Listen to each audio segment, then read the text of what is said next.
Okay, let's dive into this.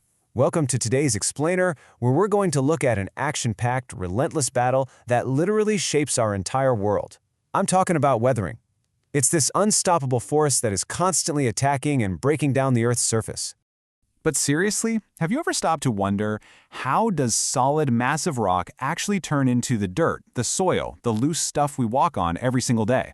It's a dramatic transformation, going from impenetrable stone to broken earth. And, it doesn't just happen by magic. It's a highly systematic process of absolute geological destruction. So to really grasp this, we need to quickly define a couple of terms. First up is weathering. Think of this as the ongoing disintegration and decomposition of rocks and minerals, driven by physical and chemical means. And what do you get at the end of all this violent geological action? You get regolith. That's basically the ultimate byproduct, the unconsolidated residue, or the leftover rubble, sitting right there on the Earth's surface, on top of solid rock. Let's move to and see how this builds. Here's our roadmap for today's Explainer. We'll be covering 1. What is weathering? 2. The mechanics of physical weathering. 3. The unstoppable force of water. 4. Biological weathering through flora. And finally, 5. Biological weathering through fauna. Starting right off with Section 1, what is weathering? Let's establish the foundational categories of this massive geological breakdown. So there are three main types of weathering at play here. First, we've got physical, or mechanical weathering.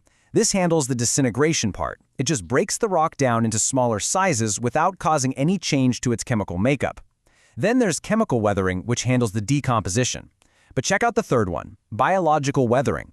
This one is really unique because it acts as a double whammy, causing both disintegration and decomposition. We're going to get back to those living agents a bit later, but first, let's look at the purely physical forces. Which brings us to Section 2, the mechanics of physical weathering. In this mechanical process, solid rocks get smashed into smaller pieces. And what's wild is that the sheer physical condition of the rock totally determines its fate. Basically, permeability is the single most important factor in figuring out how fast the rock is going to break down. And this brilliantly illustrates exactly what we're talking about. Take coarse textured sandstone, for example. It's incredibly porous, so it weathers rapidly. On the other hand, you've got fine textured basalt. It's almost completely solid, so it weathers much, much slower. Even loose, fine stuff like volcanic ash will weather faster than coarse gravel. Why? Simply because water trickles around in between the gravel pieces, rather than soaking right through them. Now, another major physical agent is temperature, specifically diurnal heating and cooling, which is just the rapid shift in temperature between day and night. Inside rocks made of multiple minerals, it's like a tiny, constant battlefield. Different minerals expand at different rates. For instance, the cubical expansion of quartz is literally twice that of feldspars. Add to that, dark-colored rocks heat up and change temperature way faster than light-colored ones. So all this constant heating and cooling results in differential expanding and contracting. It literally rips the rock apart from the inside, creating cracks everywhere. This temperature dynamic leads to a high-tension scenario. Picture a rock out baking in the hot sun. Step 1, the surface of the rock heats up and expands. Step 2, the unexpanded part directly beneath it stays nice and cool. Step 3, this massive temperature difference builds up an unbelievable amount of stress and strain. Eventually, the tension just hits a breaking point and bam, the outer surface layer violently peels right off the parent rock. We call this spectacular fragmentation process exfoliation. But hey, temperature isn't the only physical agent out there. We've also got wind and atmospheric electricity to deal with. Wind isn't just air blowing, it's erosive. When the wind is packed with fine particles, like sand, silt, and clay, it acts as a serious abrasive. It's essentially nature's sandblaster. And then, during the rainy season, you've got lightning. A sudden, explosive lightning strike can hit a stone directly, instantly breaking it up and violently widening any existing cracks in a fraction of a second. Moving right along to Section 3, the unstoppable force of water. Out of all the physical weathering agents out there, water is by far the most pronounced and widespread. Think of it as an unstoppable disintegrating, transporting, and depositing machine. Now, what's really interesting about this slide is how dramatically water's power escalates. Check this out. A current moving at just 15 centimeters per second carries fine sand. No big deal, right? Bump that to 30 centimeters per second, and it's carrying gravel. At 1.2 meters per second, it's pushing heavy stones. And at 9.0 meters per second, it is literally moving massive boulders that weigh several tons. Because of this incredible carrying capacity, water actually causes way more rock disintegration near the source of a river than way down at its mouth. Water also wreaks absolute havoc when it freezes. In colder climates, water sneaks its way into tiny cracks and crevices in the rock, and when that water freezes into ice, its volume increases by exactly 9%.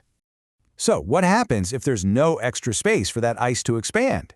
It generates a staggering 1,465 megagrams per square meter of intense crushing pressure on the surrounding rock. That trapped, freezing water exerts so much force that it easily dislodges mineral grains and literally destroys huge boulders by ripping their cracks wide open. Sticking with the cold theme, moving glaciers are another massive factor. The sheer, relentless grinding weight of an entire glacier moving over the Earth causes an immense amount of cutting and crushing of the bedrock beneath it, essentially pulverizing solid stone into dust. All right, Section 4, Biological Weathering, Flora. Let's look at the role of plant life. So we're shifting gears away from ice and wind to living, breathing attackers, starting with plants. This is a slow but totally unstoppable invasion. First, tiny plant roots find their way into microscopic cracks. As they grow, they exert a disruptive force that is so intense it can shatter hard rocks into pieces. Plus, those deep roots open up channels, letting water percolate even deeper down into the earth. But it gets crazier. It's not just physical brute force. These roots actually produce weak acids that solubilize the rock's minerals, literally dissolving them at the chemical level. And when that organic matter eventually decays thanks to microbes, it produces even more chemical weathering products. And that brings us to Section 5, Biological Weathering, Fauna, the role of animal life. This is our final category, looking at how humans, animals, and insects are actively destroying the Earth's surface every single day. Humans are huge players here, obviously. We actively blast and cut through solid hills and rocks to build massive infrastructure projects like dams and highways. But right alongside our giant bulldozers are animals and insects making burrows and holes that physically weaken the stone. And again, there's a chemical attack happening too. Animal waste and other byproducts directly lead to the chemical decomposition of these rocks over time. I mean, just consider this amazing micro-narrative of tiny insects. Ants and termites are out there building complex galleries and passages, constantly moving material from the lower horizons to the upper ones. Water then flows through these new channels, weathering the stuff below ground. But even more mind-blowing, they secrete acids, specifically formic acid, which actually helps to dissolve and decompose solid rock. Think about that. Termites are literally out there melting stone. So the crucial point is captured perfectly in this one idea. The physical, chemical, and biological weathering processes occur simultaneously in nature. It's not one after the other. They are completely interdependent. Whitening strikes, expanding ice, baking quartz, invasive tree roots, and acid-secreting termites. They are all constantly attacking the exact same rock at the exact same time. Next time you're just standing outside, take a look at the ground and ask yourself, what invisible forces, from freezing ice to tiny drops of formic acid, are actively breaking apart the solid earth right beneath your feet?